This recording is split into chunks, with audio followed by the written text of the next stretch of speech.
ಅಧಿಕಾರದಲ್ಲಿರುವಾಗ ಏನಿದೆ ಪ್ರಕ್ರಿಯೆ ಅದೇ ಅಂತ ಅನುಸರಿಸ್ತಾ ಹೋಗ್ತಾ ಇದ್ದಾರೆ. ವಿಶೇಷವಾಗಿ ನಮ್ಮ ಹಿಂದೆಯೂ ಸಹ ಏನು ಆಹ್ವಾನ ಇರಲಿಲ್ಲ.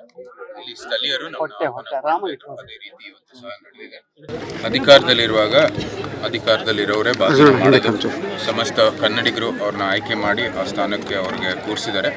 ಆ ನಿಟ್ಟಿನಲ್ಲಿ ಅವರ ಕೆಲಸವನ್ನು ಮಾಡ್ತಾ ಇದ್ದಾರೆ.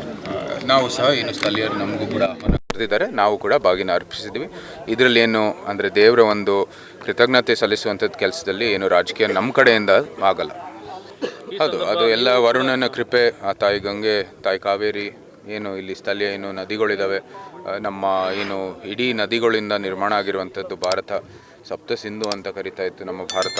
ಎಲ್ಲ ಕೂಡ ದಕ್ಷಿಣ ಭಾಗ ಇರ್ಬೋದು, ಉತ್ತರ ಭಾಗ ಇರ್ಬೋದು, ನಮ್ಮ ಭಾರತ ನಮ್ಮ ನದಿಗಳಿಂದಾನೇ ಉದ್ಧಾರ ಆಗಿರುವಂಥದ್ದು ಒಂದು ಕ್ಷೇತ್ರ ಇದು ಭಾರತಾಂಬೆ. ಆ ಭಾರತಾಂಬೆಯಿಂದಾನೇ ಉದ್ಭವ ಆಗಿರುವಂಥದ್ದು ಕನ್ನಡಾಂಬೆ. ಸೊ ಆ ನಿಟ್ಟಿನಲ್ಲಿ ನಾವು ಯಾವತ್ತೂ ನಮ್ಮ ನದಿಗಳಿಗೆ ಕೃತಜ್ಞತೆಗಳನ್ನು ಸಲ್ಲಿಸಬೇಕಾಗಿದೆ. ಈ ಬಾಗಿನ ಒಂದು ವಿಧಿ, ಅದಕ್ಕೆ ಆ ಕೆಲಸವನ್ನು ಮಾಡಿದ್ದೀವಿ. ಅದೇ ರೀತಿ ಮುಂದೇನೂ ಸಹ ಬರೋ ವರ್ಷಗಳಲ್ಲಿ ಆ ತಾಯಿಯ ಆಶೀರ್ವಾದ ಇರಲಿ ಅಂತ ನಾವು ಪ್ರಾರ್ಥನೆ ಮಾಡ್ತೀವಿ.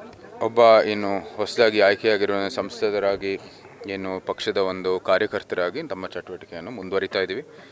ಮೇಲ್ಮಟ್ಟದಲ್ಲಿ ನಡೀತಾ ಇರುವಂಥದ್ದು ನಾವೆಲ್ಲರೂ ಕಾರ್ಯಕರ್ತರಾಗಿ ಅನುಭವಿಸ್ತಾ ಇದ್ದೀವಿ. ನಮಗೆ ಯಾವತ್ತೂ ಸಹ ಆಚೆ ಕಡೆ ಬಂದ ತಕ್ಷಣ ಒಗ್ಗಟ್ಟು ಒಂದು ಪ್ರದರ್ಶನ ಆಗಬೇಕಾಗಿದೆ.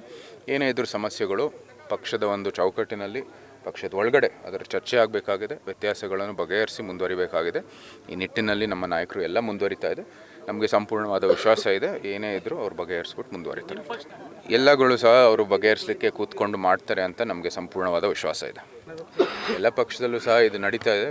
ಕುರ್ಚಿಗಳು ಕಡಿಮೆ, ಏನು ಅದರ ಆಕಾಂಕ್ಷಿಗಳು ಜಾಸ್ತಿ ಇದ್ದಾವೆ.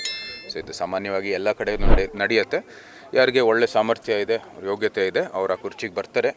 ಈ ಸಮಸ್ತ ಜನರು ಸಹ ಅದಕ್ಕೆ ತೀರ್ಮಾನ ಮಾಡ್ತಾರೆ. ಅದು ಮುಂದೆ ಬರುವಂಥದ್ದು ಏನು ಭವಿಷ್ಯದಲ್ಲಿ ನಾವು ನೋಡ್ತೀವಿ. ಅದಾಗೆ ಅದು ಪರಿಹಾರ ಬಂದೇ ಬರುತ್ತೆ.